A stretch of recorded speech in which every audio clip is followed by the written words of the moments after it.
Hello future professionals. तो हम वापस आ गए हमारे concept two questions. I hope आपकी पढ़ाई अच्छी चल रही है एंड ये सेशंस आपको हेल्प कर रहे हैं। अगर कर रहे हैं तो लाइक कमेंट सब्सक्रिप्शन तो बनता है। गोइंग टू द क्वेश्चन, आज हमारा लास्ट सेशन है contract act sorry companies act का। और मैंने एक क्वेश्चन ऐसा लिया इसमें जिसमें बहुत स्टूडेंट्स को डाउट होता है टॉपिक ही नहीं समझ में आता, कौन सा डॉक्ट्रिन अप्लाई होगा नहीं समझ में आता, क्या लिखना है नहीं समझ में आता है। तो आज हम यही तीनों डॉक्ट्रिन्स अपने इस सेशन में करेंगे। आज इंस्टेड ऑफ वन मैंने दो क्वेश्चंस लिए इसी के लिए। तो पहला वाला क्वेश्चन हमारा, the object clause of MOA has authorized the company to carry the business of trading in property. Company का एमओए क्या बोलता है कि आप प्रॉपर्टी में ट्रेड कर सकते हो। Since the company was not doing well, the directors of the company in a recent board meeting planned to diversify the business and enter into construction business। तो उन्होंने डिसाइड किया कि वो कंस्ट्रक्शन का बिजनेस करेंगे, बोर्ड रेजोल्यूशन पास किया। तो उनका बोलता है कि वो ट्रेडिंग कर सकते हैं प्रॉपर्टी में, बट अब उन्होंने स्टार्ट किया कंस्ट्रक्शन का बिजनेस। ये तो अगेंस्ट एमओए हो गया ना, राइट। दो चीजें होती है, एक तो एमओए में प्रोहिबिटेड है, अगर वो प्रोहिबिटेड है वो अल्ट्रा वायर्स है, ठीक है। For this purpose they borrowed a sum, उसके लिए लोन भी ले लिया उन्होंने from Magnum finance limited, but the member of the company did not approve the decision. Company refuse to repay the loan. Company बोलती है हम लोन रीपे नहीं करेंगे। What is the recourse available to Magnum finance? Well, Magnum finance recover कर सकता है। पहला तो हमको ये बताना है यहाँ पे कि क्योंकि ये अगेंस्ट एमओए है तो ये क्या हो गया, अल्ट्रा वायर्स। पहला तो ये बताना है। दूसरा समझो, यहाँ पे दिया हुआ है कि मैग्नम फाइनेंस को रीपे करने से मना कर दिया। क्या मैग्नम फाइनेंस इस लोन को रिकवर कर सकता है? हमको पता है आंसर नो है। बट मैम, मैग्नम फाइनेंस की क्या गलती है? वो तो बेचारा, उसकी क्या गलती है? उसने तो लोन दिया। ये तो कंपनी की गलती है, उन्होंने ऑब्जेक्ट के खिलाफ लोन लिया। मैं एकदम अग्री करती हूँ, लेकिन एज एन आउटसाइडर आपको भी तो पता है कि कंपनी क्या कर सकता है या नहीं कर सकता है कि नहीं है। क्यों? क्योंकि कंस्ट्रक्टिव नोटिस। तो ये क्वेश्चन हमारा दो चीजों से रिलेट करता है, ये दो टॉपिक से। सबसे पहला, अल्ट्रा वायर्स में आप हमेशा एक लाइन से स्टार्ट करो। If the company enters into any contract which is prohibited by it's MOA, such a contract is ultra vires. ये लाइन से हमारा आंसर हमेशा स्टार्ट करो। When a company does any contract which is against it's MOA, such a contract is ultra vires and hence it is void। ये हमारा लिखा गया था। सो बेसिकली हमारा जो ऑब्जेक्ट क्लॉज है ना, जब हम अपने ऑब्जेक्ट क्लॉज के अगेंस्ट में जाके, उसके अगेंस्ट में जाके कुछ भी काम करें तो वो काम क्या होता है, अल्ट्रा वायर्स। वो काम क्या होता है, अल्ट्रा वायर्स। अब ये कॉन्सेप्ट ले डाउन किया गया था Ashbury railway company versus Riche में। इस केस में कॉन्सेप्ट ऑफ अल्ट्रा वायर्स बताया गया था। एंड ये क्या बोलता है, इस केस में हुआ क्या था? रिची ने एशबरी रेलवे कंपनी से लोन लिया, कंपनी ने लोन भी देने के लिए हाँ कर दिया, बट कंपनी अलाउड ही नहीं था लोन देना। बाद में कंपनी बोला नहीं, हमें तो लोन देना नहीं है, अलाउड ही नहीं है, हम नहीं देंगे। तो रिची बोला नहीं, तुमने हमारे साथ कॉन्ट्रैक्ट किया, तुमको देना पड़ेगा। वो बोला नहीं, हम अलाउड नहीं है। तो जब कोर्ट में गए तो कोर्ट ने बोला नहीं, तुम्हारा अलाउड तो नहीं है लोन देना, तो तुम दे तो नहीं सकते। तो पहला चीज यहां क्या आ गया, प्रोहिबिटेड। कोई भी एक्ट अगर आप करते हो जो आपके ऑब्जेक्ट क्लॉज के अगेंस्ट में है, वो एक्ट क्या हो जाएगा, अल्ट्रा वायर्स। वो एक्ट क्या हो जाएगा, ultra vires. That means prohibited by your MOA. And इस केस में उन्होंने अल्ट्रा वायर्स एक्ट के कॉन्सिक्वेंसेस दिए। सबसे पहला उन्होंने बोला कोई भी एक्ट अगर अल्ट्रा वायर्स है तो वो क्या हो जाएगा, वॉइड एब इनिशियो। क्योंकि ये कॉन्ट्रैक्ट अल्ट्रा वायर्स है, ये क्या हो गया, वॉइड एब इनिशियो। रिची ने बोला अच्छा ठीक है, मत दो, डैमेजेस तो दे दो। तो कोर्ट ने बोला भाई तुम दोनों एक दूसरे को स्यू नहीं कर सकते क्योंकि ये वॉइड एब इनिशियो है। इसका मतलब either party can not sue each other. ठीक है। अब कंपनी ने क्या बोला, एक काम करते हैं, उन्होंने अपने सारे शेयर होल्डर्स को बुला लिया एंड बोला देखो यार ये कॉन्ट्रैक्ट करेंगे, मस्त है ये वो, बोलते गए बोलते गए बोलते गए, उन्होंने बता दिया। सब शेयर होल्डर्स ने बोला हाँ कर लो कर लो कर लो। क्या वो कर सकते हैं? नहीं। Even the whole body of share holders,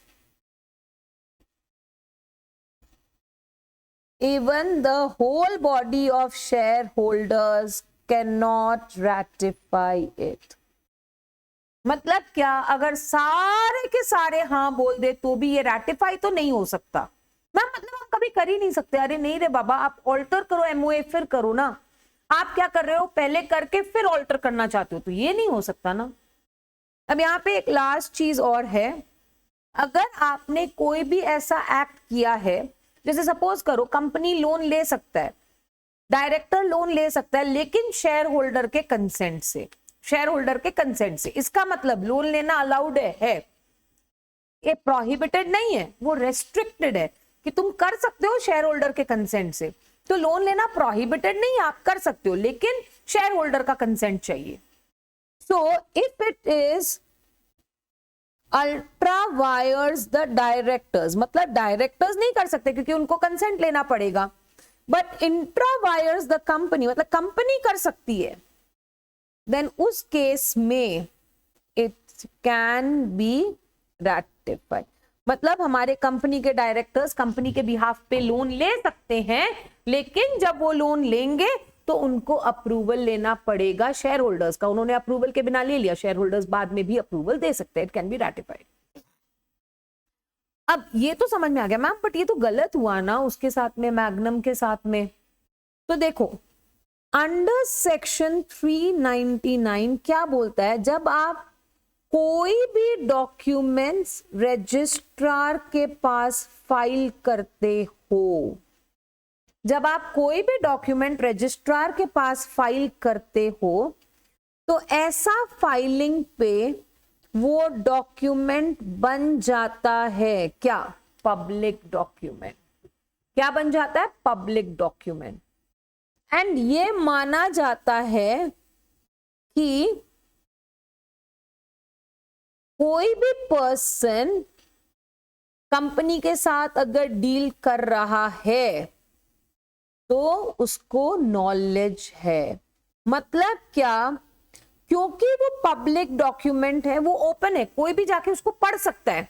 तो कोई भी थर्ड पार्टी अगर कंपनी के साथ डील करने आता है तो हम यही मान के चलते हैं कि वो उसको पढ़ के आया है। तो ये हो गया कंस्ट्रक्टिव नोटिस। अब यहां पे अगर थर्ड पार्टी कॉन्ट्रैक्ट कर रहा है फर्म्स कंपनी के साथ, तो ये मान रहे हैं कि वो पढ़ के आया है हमारा डॉक्यूमेंट। तो वो अगर बोले मुझे तो नहीं पता था, तो गलती तो तुम्हारी है, तुमको पढ़ के आना चाहिए था। तो दिस इज कंस्ट्रक्टिव नोटिस। अब देखो हिंट्स में हम क्वेश्चन में क्या क्या लिखेंगे। सबसे पहला obviously doctrine of ultra vires के बारे में लिखोगे। Please reference to the case दे देना, एशबरी रेलवे कंपनी। इसके साथ साथ लिख देना consequences, at least word ab initio तो लिखना ही पड़ेगा। अब देखो इस क्वेश्चन में ना अगर ऐसा बोलते कि कंपनी के पास फंड्स था एंड वो फंड्स अपना डाइवर्सिफाई करके इसमें यूज करती है, तो कंस्ट्रक्टिव नोटिस का कोई बात ही नहीं आता, तब अपने को कंस्ट्रक्टिव नोटिस नहीं लिखना पड़ता। बट अगर इस क्वेश्चन में देखोगे, यहाँ पे दिया है उन्होंने थर्ड पार्टी से लोन लिया, थर्ड पार्टी इन्वॉल्व हो गया, एंड जब थर्ड पार्टी इन्वॉल्व हो गया तो कंस्ट्रक्टिव नोटिस आएगा। तो इसके साथ साथ आपको यहाँ पे क्या लिखना है? Doctrine of constructive notice. ठीक है, ये हमारा this is what you have to write. अब आते हैं नेक्स्ट क्वेश्चन। आज मैंने बिकॉज 2 डॉक्ट्रिन्स करना था, मुझे लगा कि एंड क्योंकि रिलेटेड है, 2 अलग अलग सेशन करने से बेटर हम एक ही सेशन में दोनों को कवर करें। सो